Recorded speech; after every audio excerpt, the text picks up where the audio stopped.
Bonjour, my name is Tuan. It's like Antoine without the an, so it's Tuan for those of you who do not know me. It's story time, and I wanted to reveal something that I've held close to my heart when I was a little boy, and I hid this bullying moment and this story from so many people, including myself, until I moved to Paris. And I thought I was writing a book on interior design, but I met so many creative, amazing, stylish souls there that I decided to plot twist, create a twist in the book. And the book is now about the design of your interior, learning to re-love and reclaim your true self. And I'm going to say that over and over and over again as much as possible so that anybody watching who has hid their true self could come out and know that it's okay to play and be authentically who you are.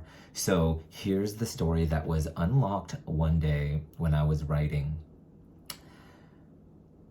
And this story ended up being the first chapter of my upcoming book called Glimmer, a book about reclaiming and re-loving your true style, your true self. Okay, so here it goes. I wasn't always proud of my stylish, fabulous self. We grew up here in South Sacramento, and government-assisted housing on welfare and food stamps. And I was just so obsessed with these maroon pair of penny loafers. And back in the day, y'all, I'm dating myself, but there was no internet. Maybe there was, but the military was using it. There were no cell phones, there was no social media, and I just had this amazing idea download that I wanted these perfect, shiny, crisp pair of maroon penny loafers. And I was so excited to get them one day, and I dreamed and dreamed and dreamed about it. And you know, we didn't have, as growing up in an immigrant Chinese Vietnamese family in South Sacramento, everything outside of the house was very American, but everything inside the house was like straight up, like we were still living in Saigon, y'all. So there was nothing such a thing as, oh my God, honey, you do your chores and we'll give you some allowance money. My parents didn't even know what allowance was. It's basically, look, we put rice on the table and you better do your chores that we tell you to do or you get your ass whooped. So I saved. My only way of getting money, really, I was 10 years old. The only way of getting money was saving all my lacy or red envelopes. The Chinese and Vietnamese cultures, they give you these lucky envelopes that have money inside for New Year's, your birthday. And so I saved literally every single penny so I could get these maroon penny loafers at Flora Mall up in the hood. And when I got them, I ceremoniously saved two of the shiniest Lincolns and I slipped them inside the tongues of the penny loafers, and with the eyes of Lincoln's eyes peering out, almost as if they were going to protect me from some like evil witch, or really what I learned is really bullies, right? So I wore them with the, in my head. This is before I didn't watch, I just didn't grow up watching a lot of TV, and I didn't know what Architectural Digest was and like GQ and all that. But in my head, before a lot, became popular and all the celebrities were wearing, sockless loafers. I wore the loafers without socks, 3/4 length pants.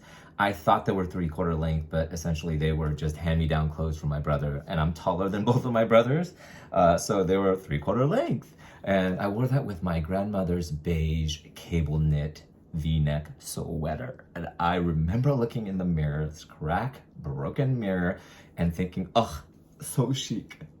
And I went to school so excited to share my digs. And then I was made fun of. I was bullied. People called me faggot, gay. That's a girl sweater. And so that was the moment that I stepped away from my sure-footed fabulousness. And I forgot about this moment. I'm 46 now, but I forgot about this moment when I was 10 years old. But I went home and I threw away the shoes. And that memory was unlocked when I was in this Your Best-Selling Book course by May Fox, my book writing doula, who inspired this journey to write about my little boy within. And I wrote to myself that, hey, little Twan, you're safe. You're seen, you're heard, you're felt, you are loved. And that if you could only look into this crystal ball and see yourself in the future as an adult, that when you step into your true light and accept your authentic self, that you would be more loved, find more joy, find more peace, find more fabulous people in your lives that see you, in your life that sees you. You would find so much peace, love, and joy.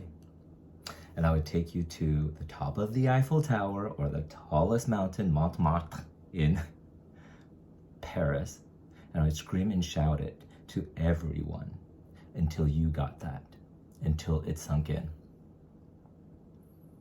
And of course, I take you on a shoe shopping adventure. And I've told this story to so many people along my journey in Paris, from strangers that I met in the street, to baristas, to soul siblings that I met, to my besties, the new best friends that I met. And I met so many amazing people. And it seems like everybody has a penny loafer story. So I would love to know what your penny loafer story is. And I really sure do hope that you, I'm gonna show you, will reclaim your true self. And I was at this fabulous, I think it was like a influencer like soiree for this company called Both, a really fabulous shoe company that makes shoes for all genders, so it's not just like men or women. But look, these are my new penny loafers, and they are so super fabulous. They also give me an extra, I think, 4 feet. So instead of being 5'9", 5'10" on my driver's license, I am 6 feet? I don't know. Asian, but I'm bad at math. But anyway, these are my new loafers, and I fucking love them. And guess what? I don't even really care what people think, because they make me feel so amazing. And I just hope that whatever it is that you're going through, or that you've been through, your little boy or girl has been through in your life, that you are rediscovering and re-loving your true self. So I hope that you too share your penny loafer story. Share it with me here, or share it with your friends, because you know what? It's important. And you kick ass. Cheers. Messy.